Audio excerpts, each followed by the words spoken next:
Hi mga kaibigan, for today's video, so may isi-share po ako sa inyo itong nababasa ko nga dumaan sa aking newsfeed nga sabi doon nga hindi na daw for place or replace ang kitaan dito sa ating mga video.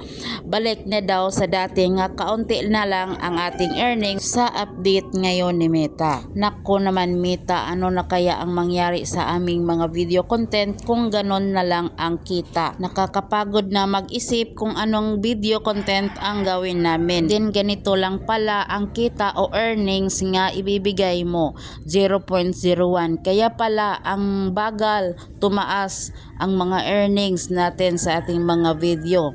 Pero no choice po tayo mga content creator, lalo na po sa mga baguhan pa.